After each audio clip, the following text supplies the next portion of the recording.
Here we go again. I thought I was stuck on the bottom. I lifted, pulled, and then the bottom started to move.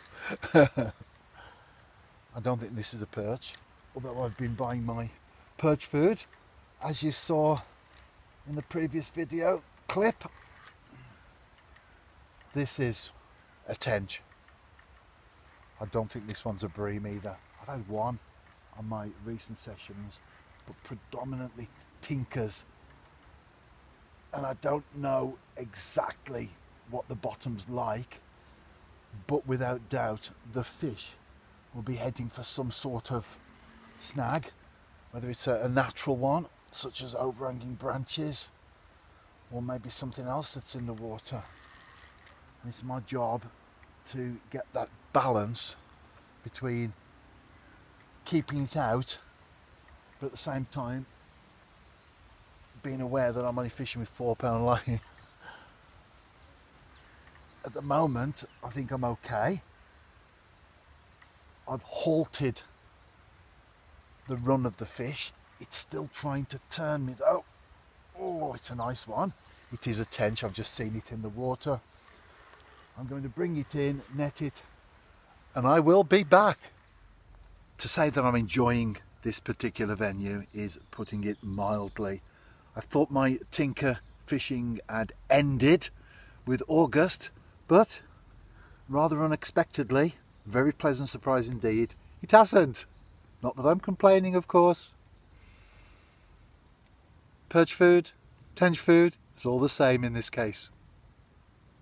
I've recast. That fish no doubt has messed up the swim slightly. However, the moment the bait went into water, I had a little dip. Fish do recover a lot quicker than we realise sometimes, and I know that from observing them in clear water. I've seen shoals of small perch and a bird passes through, like a moor-hen or a mallard, but nevertheless enough to scatter them, and then within seconds they're back again. They have short memories, motivated by food, of course. So I'm fishing with prawn, and if you want to know the other items of tackle that I've got, from the rod, the reel, the brand of line, etc., if you're not watching this on my blog where everything is listed, then of course you can check out all the details there. I do put text as well with the videos, so in effect the videos are shorter clips that accompany the big picture of the blog. That works well for me. And video's important, isn't it, because you can capture so much in footage that words could never express when I go on my local walks or distant ones.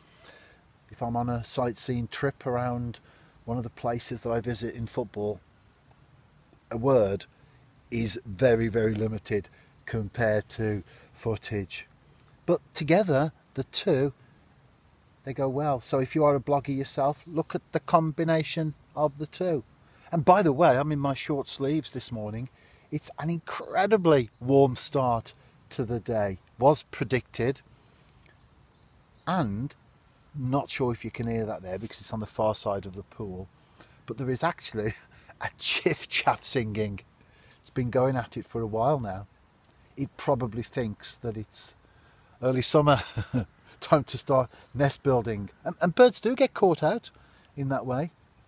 A warm spell, they do get caught out. You see nature as well. Flowers in the garden, bulbs can start to come through at a time when they're not expected. But the reality is that this is a spike as far as the warm weather's concerned. It is generally downhill.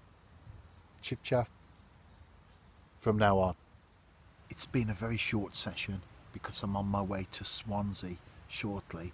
Just the one fish. I have had a couple of inquiries and bites. In fact, I just struck into something that I think might have been the pike that's been constantly buzzing around in the water immediately in front of me, and that's obviously had a big effect on the perch. For example, roach as well, that will keep clear. It's been a very active predator, and that's why I've caught the tench because it was big enough to not be bothered by that small pike, although the other fish were.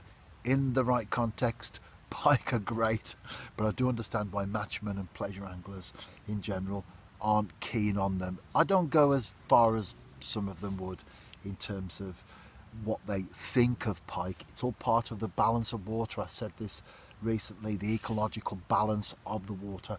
Pike are an important part of that. So if anything, we have to put up with them rather than try to deal with them. That's important. Understand that they are out there, they're part of the pool, part of the river, part of the lake, etc. Sometimes you do come across them, and I understand, as I've said, why certain anglers get annoyed with them, but don't. That's the important thing. That's the message that I want to leave. Pike are still, in this day and age, the day of the internet, the day of knowledge, they are still persecuted when they shouldn't be by many anglers. Anyway, I'm going to reel in for the final time in a moment or two, and as I say, next up, Abertawe, Swansea.